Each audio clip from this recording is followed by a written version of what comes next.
At the end of last year, I decided to buy $60 worth in PSN credit for the Borderlands 3 Season Pass, hoping that the Christmas deals would have brought down the price. Stupidly, I didn't check before, and the $40 Season Pass was now $35, which to me was still not worth it.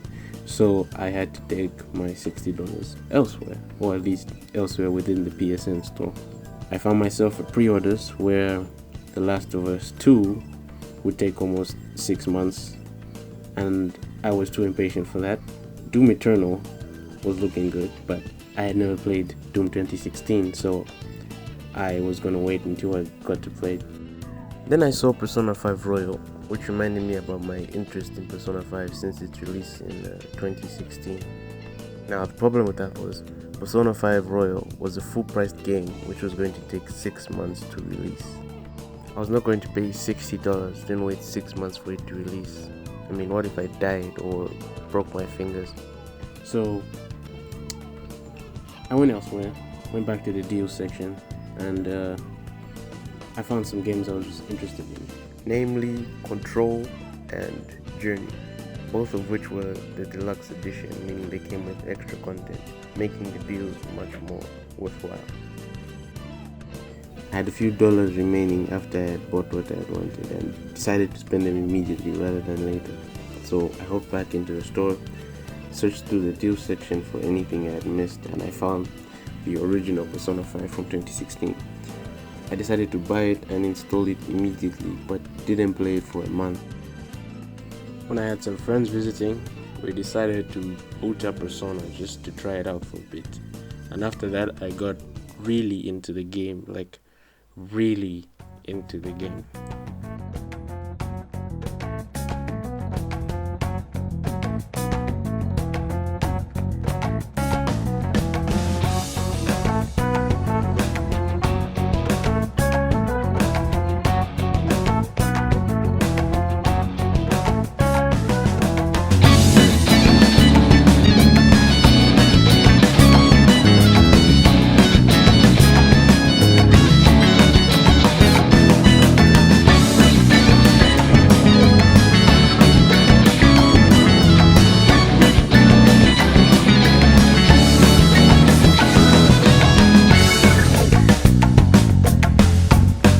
Now, I started Persona 5 in normal, expecting to be completely spanked. I had never been into strategy games, and I always feel like I'm going to make the wrong choice. But for some reason, Persona 5 made me feel like a god, like fucking Adonis. I ran through all the palaces quite easily, even the ones people complained about, even Okumura's palace. The agreed upon shithole of the palaces was quite easy for me. There's a part where the bosses just switch around and you're looking for one specific one, the mini bosses, and I never found it that hard. I just went around, beat all of them. Even after I found the thing I was looking for, I just went around to find extra ones just to kill them for some XP. It was never that hard for me. And Shido's palace, for some reason, was just horrible. It wasn't just the difficulty, it was just the experience of just going through the palace. Even the way it was designed felt shit. Like, Nijima's palace was, I think for me, compared to Shido's palace, quite hard. But the design of Nijima's palace, the gimmick, being in that casino, the music, the chips, what you were doing, even though it was hard and I died so many times, I had so much fun running through it. And when I got through it, I looked back on it with like, wow, that palace was amazing. It challenged me, and I know I'm getting near the end. I was expecting a challenge, but Shido's palace is, after the build-up of all these palaces, from Kamoshida's to Kaneshiro's to then Okumura's, Nijima's, Shido's palace just jumped into a fucking well and broke its ankles with the design. Like, plain ass corridors. Now, corridors, I mean, it's an art. The gaming is an art. You can turn corridors into the most fun thing in the world if you try hard enough.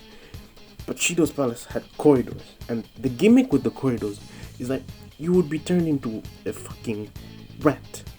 Now, I don't know who sat down and like, you know what you want to do as a Phantom Thief?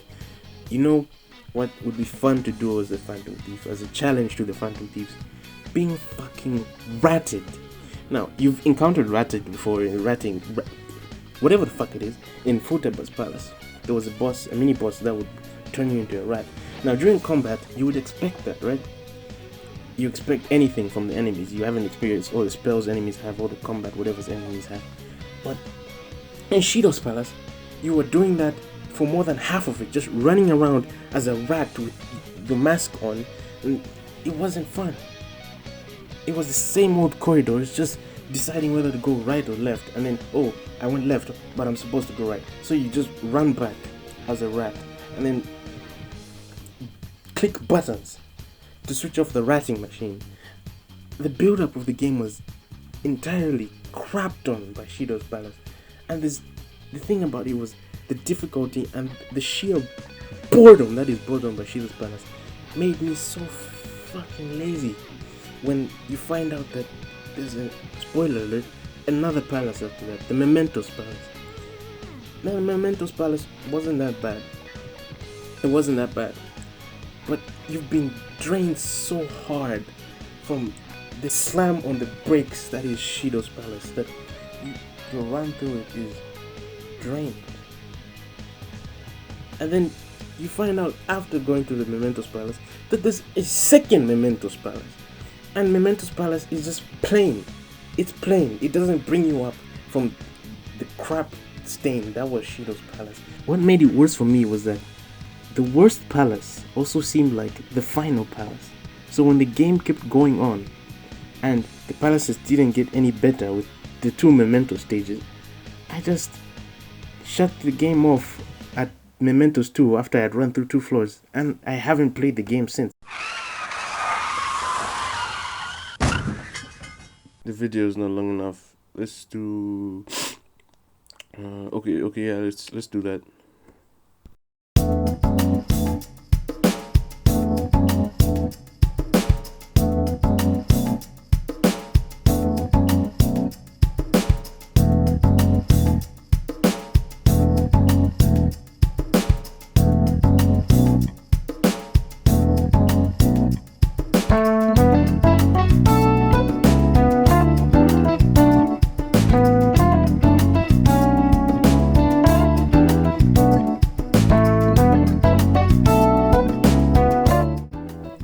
If you disagree, you're wrong. Let me give you a little introspective on my experience with this palace. So, imagine you've just gone through all the palace has to offer, all the trash it threw at you, all the rats, doors, and bosses it threw at you, and you're about to get the last key you need to open the big door to the big boss, Shido himself. This is gonna be the end of the game, and it's gonna be the best boss battle I've ever had. So, you go to the last mini boss to get the last key, knowing your team is low, but you have just enough to beat him. And after a long battle, you do. You beat him, you get the key, and you're overjoyed. After all that, you're finally there. You're at the doorstep. You're finally ready to fight Shido after all his palace has put you through. So, when I began to walk out the door and hear boss music and the cutscene, I was going to have a